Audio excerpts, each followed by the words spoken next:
day everyone! This is Chahin Monggala. Ngayong araw na ito ay samahan niyo naman akong pumunta sa isang farm.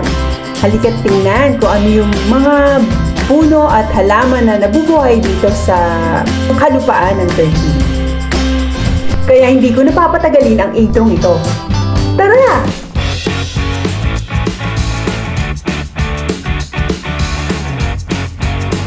So pupunta po ako sa friend ng amo ko. Actually, kapitbahay namin sila dito sa probinsya. At dito raw yung daan eh. Ito kaya yung bahay. Pero empty naman siya. So ang bahay daw ay doon. Doon. Hindi ito, doon. So let's see kung saan ang daan. Hindi ko alam. Gagawa tayo ng sariling daan.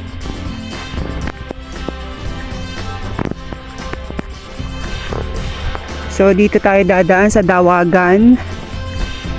Sa Dawagan. Kung hindi mo talaga alam yung daan na ito, maliligaw ka. Okay, gagawa tayo ng sariling daan dito mga friends. Ano kaya ito, no? Nakakatuwa.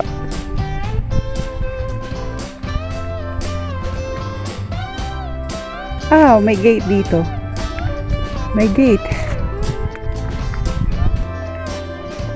Dito ang daan.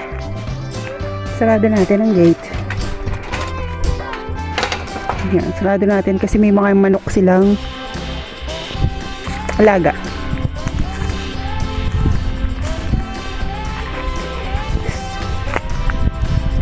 So, ayun yung bahay.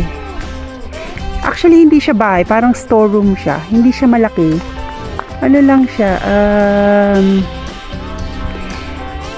tama lang na paglagyan ng gamit. Tapos, ipapasok ulit kapag wala na sila. Kasi, ano lang naman to eh. Farm. Talagang nag-stay lang sila rito pag kami titingnan nila yung manok nila. Tingnan mo, wild range yan. Oh, wild range. Titingnan yung manok o kaya yung mga tanim nilang mga prutas at mga gulay. Actually, gulay wala eh. Meron lang puro prutas. Merong olives, may orange, kagaya nito. Orange.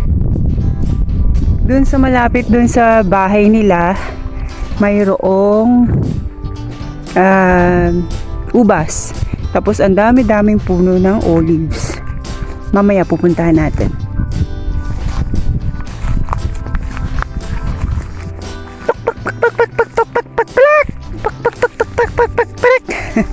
Natatakot sa akin. Ang lalaki ng orange. Laki. Hindi pa siya ready, of course. Kulay green pa eh.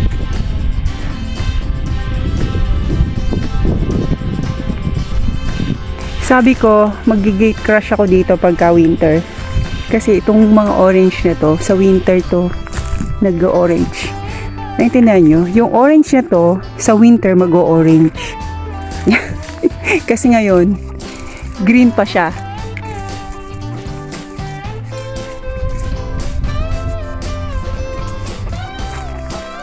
Hello manok.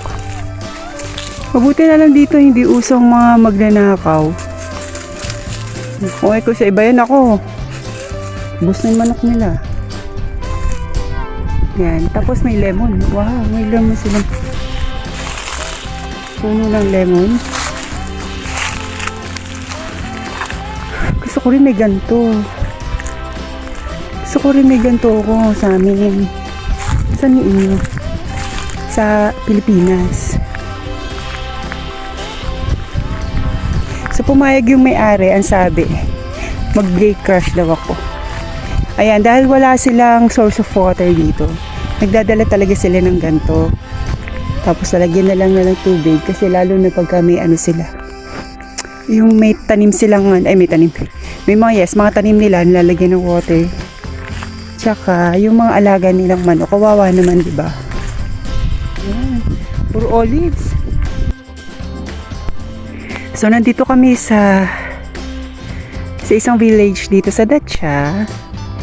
At ayan, kung makikita nyo, ang dami-daming puno ng olives. Ang lalaki ng bunga.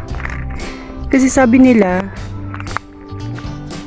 nila dito, depende sa lugar. Kung taga saan ka, yun yung ano, yung ganun din yung makikilala yung olives kung taga saan ka. Pagka maliliit, gawing western na yun. Pagka yung gantong malalaki, nasa middle, I'm not sure, sabi lang nila, sabi ng mga taga rito. Dami lang. Puro olives.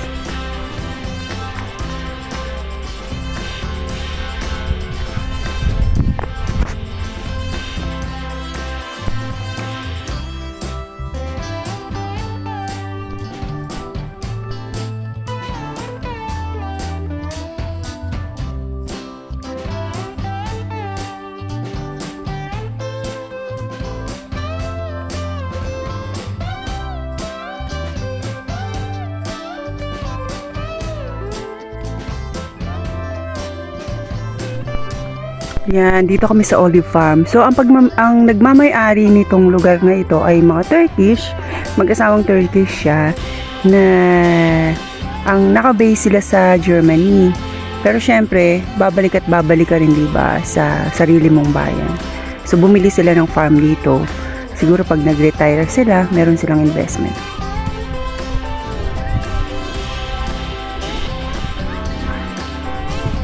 Makukuha kami ng sage. Sabi sa inyo, mga wild lang ang sage dito eh. Ito, this one.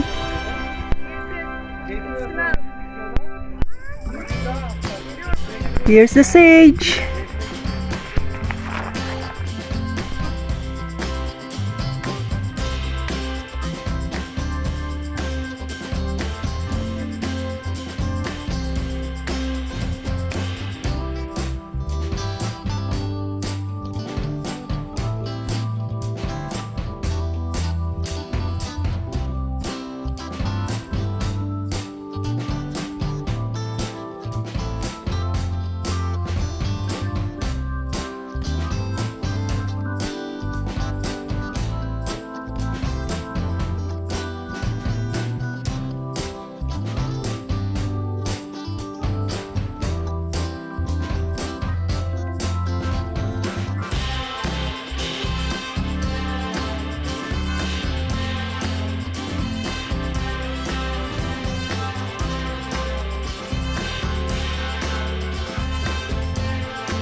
Sabi ko nga dito sa kabundukan ng Turkey, hindi lang mga wild fruits and wild animals makikita mo, meron din mga wild herbs. Kanina nakuha tayo ng sage, ngayon naman ay thyme. Ito siya. Kuha tayo. Ito yung problema pagka may farm ka tapos wala kang water source. Dapat meron. Like them, oh. Parang pump to. Pump ba o meron siyang linya? May linya siya. May linya siya. Tapos ito yung mga tubo na nagdadala ng water sa halaman nila. Ano nila, farm nila. Tapos dun, bahayan na. Buti na lang malapit tong farm nila sa bahay nila. Olives.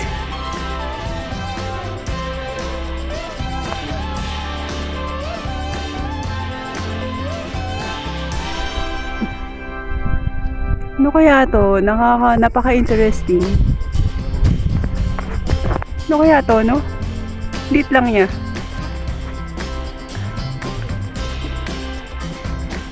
Bakit parang Christmassy yung dating sa akin?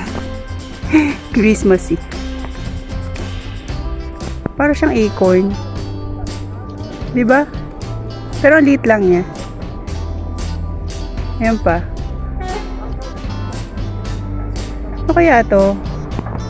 Baka chestnut to. Hindi kaya. Mukhang chestnut eh.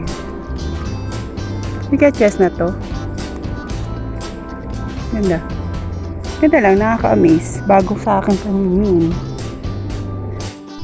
Dito naman sa banda na ito, mayroon silang pomegranate. Yan. Daming bunga. Ready na to eh. Oh.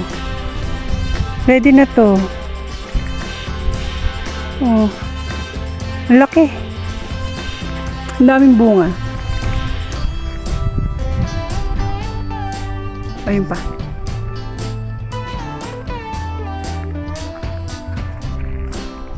Tapos ito puno ng Queens. Basta yun, Queens. Yan, puno siya ng Queens. Masarap yang gawing jam. So mag-up close and personal tayo sa puno ng almond. Look. Ito yung dry na niya na puno ng almond. Ito na, yung loob niyan, pwede nang kunin yung nuts. So tapos na yung greening season niya. Pagka ganito na siya, pwede na siyang kunin, pitasin. Tapos, pwede na siyang kunin yung nuts niya. Almond.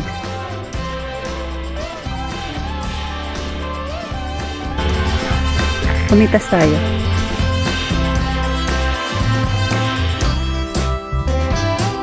And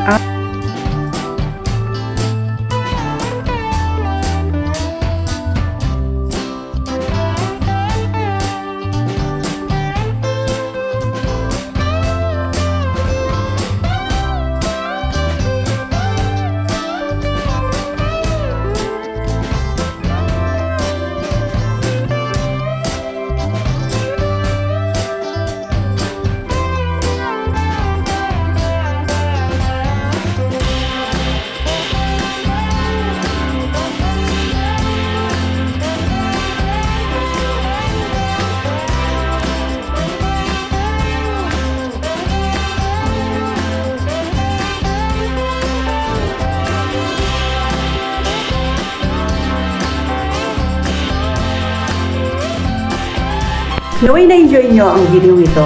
Hanggang sa muling mga video, maraming salamat. Paalam!